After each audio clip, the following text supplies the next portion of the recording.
Voilà, merci beaucoup de nous rejoindre dans Aréam de l'ensemble chrono. Donc, Aréam en trois parties, Aréam en trois volets, Aréam en trois moments. Le premier, c'est celui avec Maître Ramane Kinda, guide spirituel de l'ordre traditionnel kamite, qui nous vient de Kimba, particulièrement du village Dzokotro. Je ne sais pas si c'est bien prononcé. Bonjour, Maître Ramane Kinda.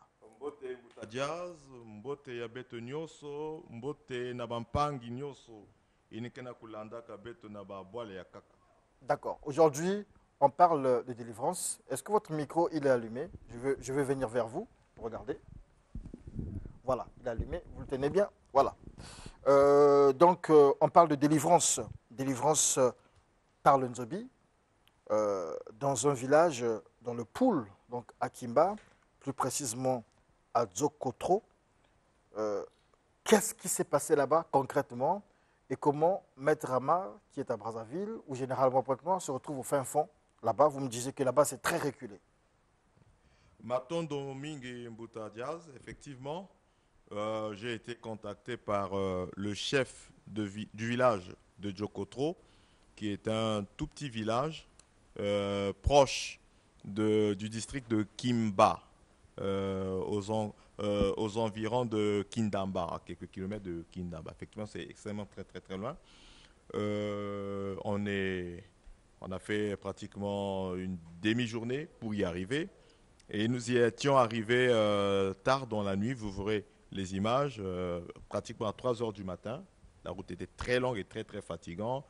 Euh, Effectivement, le but c'était d'aller délivrer ce village, donc le village de Djokotro, de la sorcellerie cannibale qui est devenue là-bas une religion. C'est que vraiment les mortalités sont d'origine sorcière, les envoûtements sont devenus là-bas les gens. Donc les pêcheurs sont envoûtés, ils vont à la pêche, ils reviennent bredouille. Les chasseurs sont envoûtés, ils vont à la chasse, ils reviennent bredouille. Les agriculteurs également vont, mais vraiment les terres ne peuvent plus produire. Et j'ai même vu un éleveur qui a perdu beaucoup de bœufs là-bas, un éleveur qui a perdu beaucoup de bœufs là-bas. Et donc ils en avaient eu marre parce qu'ils ont fait venir autant et autant de Nganga. Ça n'a pas marché. Ça n'a pas marché. Ils Et ont fait. peut-être aussi que là-bas, Oui. il se trompe. On sait qu'à une époque, dans nos sociétés, il y avait la poliomyélite, il y avait la méningite, il y avait la pollution. Donc on voit que l'eau, la sécheresse ou bien l'eau est empoisonnée. On se dit que ce sont des génies ou le diable qui aurait fait des choses, le démon, etc., les sorciers. Et pourtant, les raisons sont euh, explicables, en fait, biologiquement explicables. Ou Euh, scientifiquement. Scientifiquement explicable, voilà, merci de m'aider dans ce sens-là.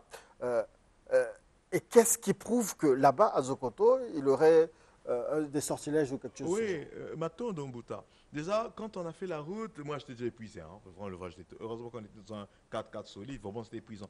Et j'ai dit, mais j'ai posé donc à notre éclaireur, celui qui connaissait la route, j'ai dit, écoutez, pourquoi les gens allaient vivre si loin là-bas? Mais c'est pas possible au Congo.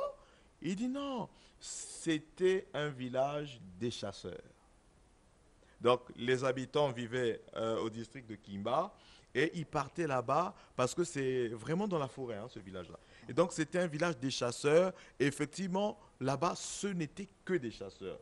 Effectivement, il y a voilà, voilà, il y a chasseurs. Les gens venaient là-bas parce qu'il y avait de la viande à froisson et tout. Et ça vivait. Et donc, ils vendaient ça, la viande, ils vendaient dans la Lékoumou, puisque c'est frontalier à la Lékoumou. Ils vendaient aux environs, aux poules et tout. Et donc, c'était vraiment un village des grands chasseurs, des grands commerçants. Et ils vivaient de ça, ils vivaient de la chasse. Mais subitement, ben, le village, vraiment c'est peuplé, vous allez voir les images. Le village a commencé à se développer, un tout petit village, mais très peuplé. Ah, Et oui,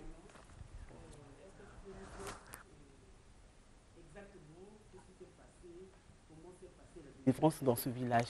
bien, nous sommes Exactement. arrivés à 3 heures du matin. On avait prévu faire notre rituel Nzobi très tard, enfin très tard dans la nuit, mais arrivé à 3 heures du matin, le chef de village était debout. Quand on arrive, il a vu les phares de la voiture. Il nous projetait la torche et tout, puisqu'il n'y a pas de lumière là-bas, pas de courant. Et donc, on a garé chez lui, dans sa parcelle, il y avait le drapeau vert, jaune, rouge.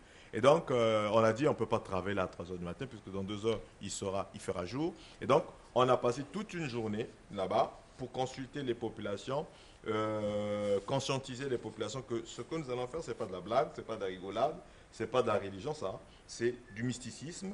Nous allons encercler le village, nous allons sortir le Nzobi et nous allons vous donner des principes. Il y a des choses que vous ne devez plus faire désormais dans ce village, telles que aller, excusez-moi de l'expression, coucher les femmes dans la forêt. Il ne faut plus faire ça.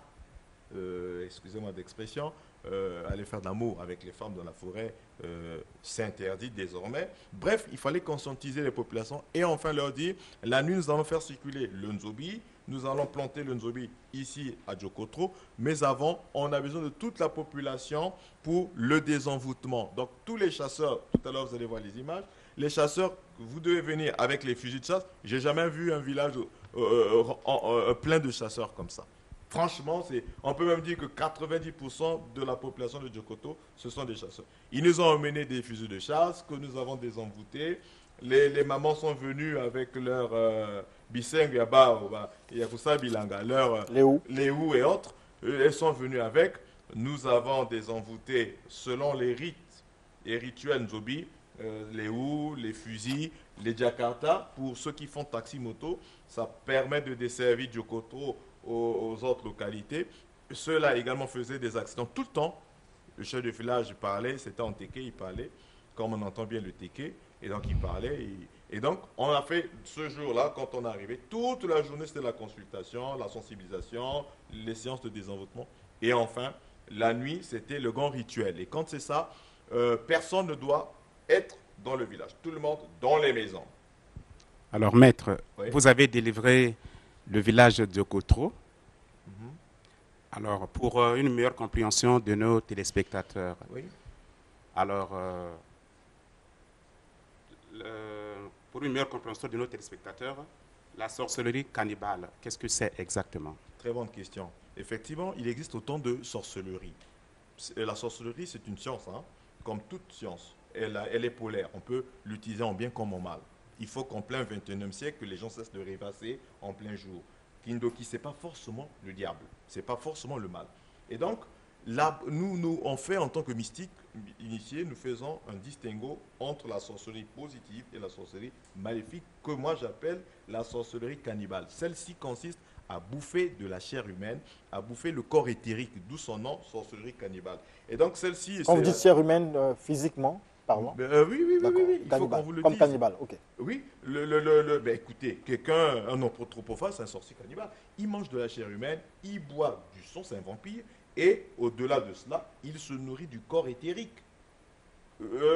Quand vous entendez Bamé Diamuntu, l'expression Congo de chez nous, ou en lingala, Bali un tel, comment le corps est là dans la morgue, intact, mais le type, on dit qu'il a été bouffé. Effectivement, il bouffe le corps éthérique. Et maintenant, il y a d'autres réseaux où il y a des ossements humains, où ça c'est un réseau qui est strictement interdit par la loi et frappé. Et donc, pour revenir à votre préoccupation, la sorcellerie cannibale, c'est une sorcellerie qui se fonde sur la tuerie de l'être humain. Alors, mais une telle délivrance nécessite en principe le déplacement des Nganzobi et de l'arsenal de destruction.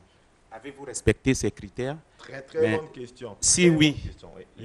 Lesquels vous ont accompagné? Sinon, comment avez-vous réalisé un tel travail seul? Très bien. Nous sommes des experts en Nzobi. Experts, je pèse les mots. Déjà que j'ai failli ne pas y aller. Hein. C'était vraiment beaucoup de suppliques au téléphone. J'ai failli ne pas aller. Franchement, je ne voulais pas même aller. C'est tellement loin. Ils disent, il faut que tu viennes. On souffre, on en a marre. Effectivement, nous sommes partis deux. Nganzobi, plus l'éclaireur et mon chauffeur. Déjà dans le Nzobi, 2, c'est bon. Même dans le Foyi, il faut aller 2 ou 3, pas 1. Et donc 2, c'était bon, c'était 2 commandos du Nzobi qui étaient partis. Il y a moi-même, le Nganzobi que vous connaissez, et mon oncle qui était un Ngan-Kobe. Ngan-Kobe, qui veut dire propriétaire du Kobe. Bon, ce sont des expressions beaucoup plus initiatiques.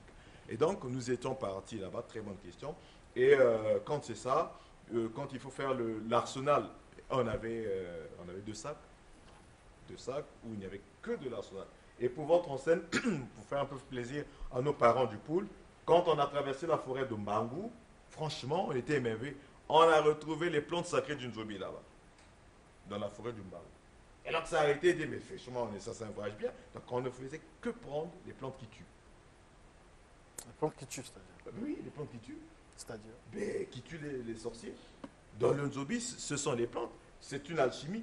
On prend telle plante, les plantes qui parlent, les plantes qui tuent. On prend telle plante, c'est des secrets qu'on ne peut pas dire. Les maîtres du Nzobi veulent suivre, c'est des secrets strictement réservés aux initiés. Mais le Nzobi, ce sont des plantes. C'est une alchimie. Telle plante que Dieu a créée, hein, telle plante. Et on était même très contents dans la forêt du bambou de. Maître Rama, excusez-moi. Merci beaucoup pour ce que vous avez fait. Mais, que pensez-vous de ce que vous n'êtes pas le premier à le faire? Il y a déjà eu des villages qui ont été désenvoûtés par le Njobi, mais seulement les sorciers ont trouvé un moyen de contourner cette affaire. Qu'est-ce que vous dites par rapport à cela? Est-ce que pensez-vous que le travail que vous avez fait là, ça va s'étaler dans la durée? Bien, avant de répondre, je voudrais vous poser une toute petite question. Quel est ce village où les Nzobi ont fait les rites Nzobi et après les sorciers ont contourné? Pouvez-vous nous citer ce village? Dans le département du Niari, je peux vous donner le village de Lewanda. Il y avait des grands Njobi là-bas, mais les sorciers ont pu détourner. Et seulement, pour vous préciser, l'esprit du Njobi ne circule que la nuit. Et il y avait aussi un sorcier qui jetait ses sortilèges pendant le jour. Bien. Et je peux compléter, le pasteur Serge Mungu nous a partagé une histoire aussi dans le Niari où quelqu'un a été ensorcelé, on va dire dans le jargon congolais, a été bouffé, donc on a mangé par les sorciers. Et cette personne-là, on a appelé tous les pasteurs possibles, tout ça n'a pas marché. Et c'est un Ngonza qui avait délivré. Donc ces choses-là existent. Bien. Les réalités, comme il a expliqué, existent. Oui. Bon, en réalité, le témoignage de mon frère, je ne le maîtrise pas et tout, mais au moins je vais répondre. C'est comme lui aussi, il ne maîtrise pas votre témoignage.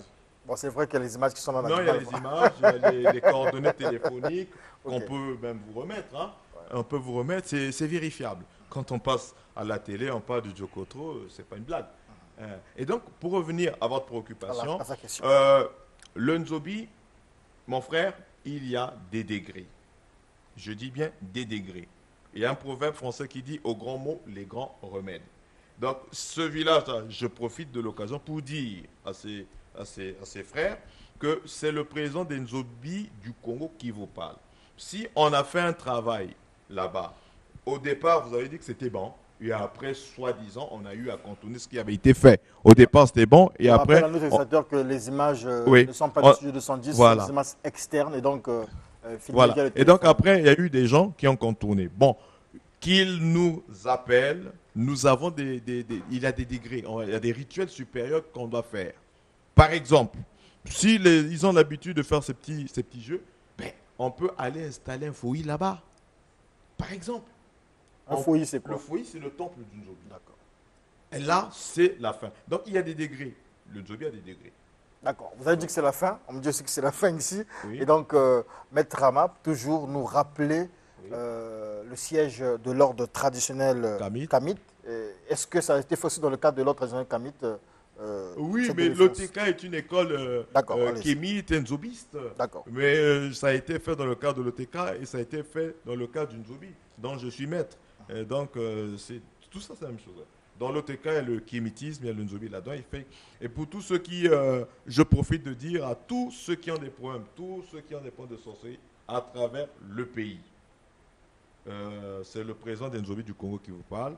Vous pouvez nous contacter au 06 991 31 97 06 991 31 97 ou au 05 748 48 32. D'ailleurs, pour votre enseigne, nous irons au Cameroun pour aller faire le même travail dans un village réputé sorcier. D'accord. Cette fois-là, il faudra amener les caméras de 210. Oui. Hippolyte Soni Kapi,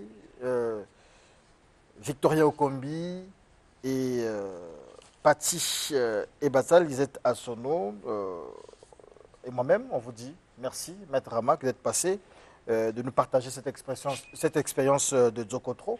Nous allons regarder les images et voir comment revenir sur ces images prochainement, le temps que vous laissiez la place au sorcier, Oui. le sorcier positif, Lubassou Lakanda. Nous allons suivre encore ce spot qui annonce la 5e édition de la remise des prix Studio 210, trophée panafricain de l'excellence qui se fera, donc la remise se fera à l'Institut français du Congo.